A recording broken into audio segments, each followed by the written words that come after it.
Fox 17's political reporter Josh Sidorz is there with a preview. And Josh, really aggressive campaigning that we've been seeing here in Michigan.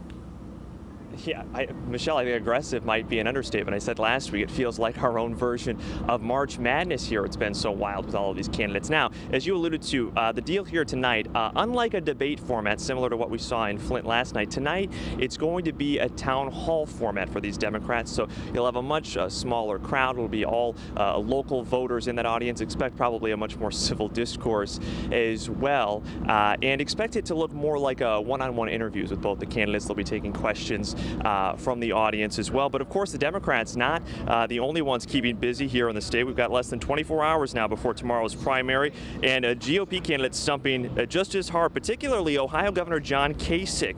He's easily racked up more face time with voters here in Michigan than any other Republican candidate. He's campaigning again in Monroe here on the east side this morning. He told supporters how he thinks he can win over more Trump voters. Listen to this.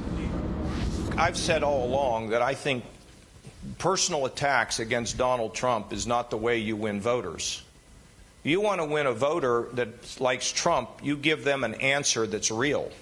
Because they want to know how their wages are going to go up. They want to know how their job's going to be secure. They want to know that if people cheat in a trade deal, somebody's going to stick up for them. They need to know that.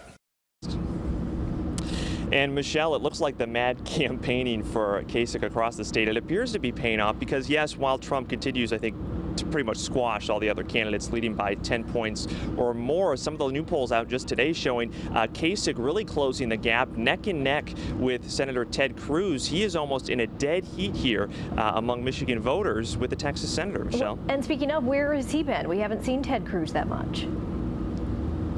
Yeah, you know what? It's tough to say because he's consistently been polling in second place here in Michigan. But yeah, you compare him to some of the other GOP contenders, and Cruz has seemingly been sort of the odd man out. His last campaign appearance in Michigan was in Kalamazoo last fall when we covered him. That was where, of course, Sanders was holding his rally today. But as you probably know, word from the campaign earlier this afternoon that Cruz will be making a last-minute stop in Grand Rapids tonight.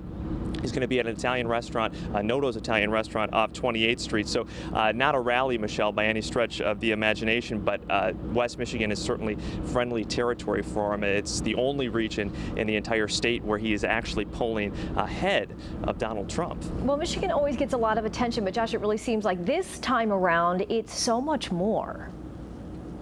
It does. Yeah, no, it's not your imagination. We've been running wild all over the state. It is a little odd, but I think when you consider how fractured the GOP field is, you've got all of these candidates really trying to get as much of the slice of the pie as they can. And Michigan is really one of the last big primary contests before we see the winner-take-all states. So even for the candidates who don't win here in Michigan, they still got a shot to get some of those delegates. So again, all of them really hoping to get as much as they can before we move to some of those states next week where you either win or you don't, Michelle. All right, we'll see you next hour. Thanks for that, Josh.